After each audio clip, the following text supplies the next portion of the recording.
How's it going, everybody? Mohammed here from megaprogrammers.com, and in this video we'll be talking about C# data types. Data types, if you think about them, they're like the recycling idea. You have two bins, one of them is for the cardboard, and the other one is for plastic, for example. So you can put the cardboard in the cardboard bin and the plastic in the plastic bin. You can't mix them together. In C#, when a variable is declared of a specific data type, you need to store that data type in it. As you can see, I've created a table. The first column is the short name column, and this is the name that you're going to be using while you're writing your code.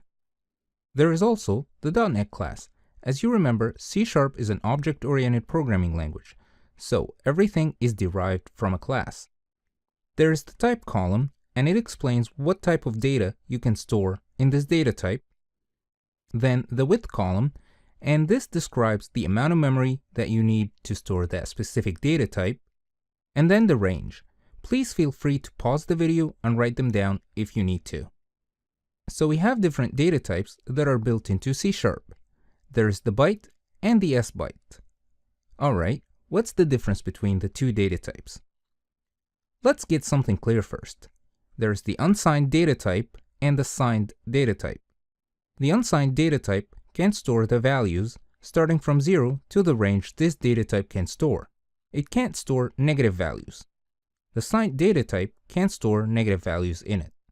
They're only applicable on number values data type. If you take a look at the byte, it's an unsigned integer, its width is 8 bits, and the range is from 0 to 255. It can't store values less than 0 and more than 255. So 256 won't work, and you'll find the compiler complaining. The S-byte, on the other hand, is the signed integer. Its width is 8 bits as well, and it can store values ranging from -128 to 127. The most common used data type is the int. It's a signed integer, so you know by now it can store negative values as well as positive values. Its width is 32 bits and it stores whole numbers. You can't store decimal point numbers in it.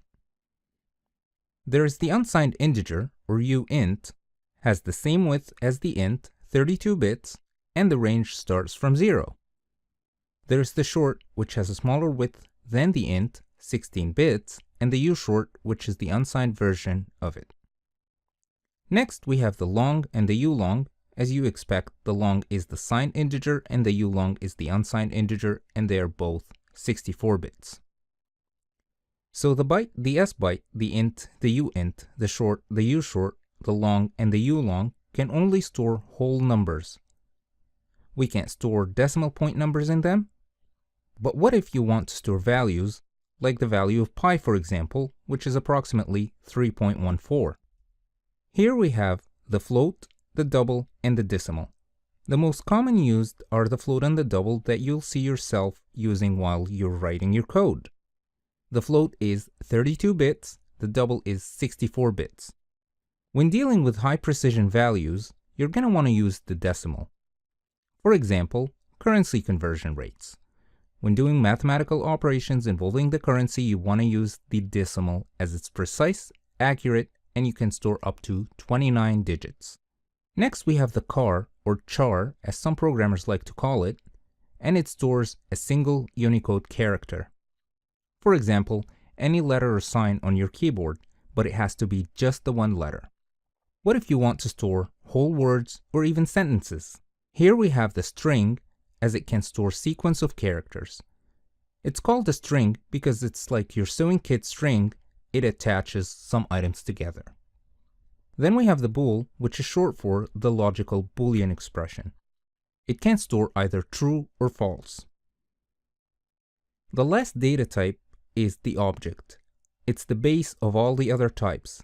So that means all the other data types, their classes, inherit functions from the object class.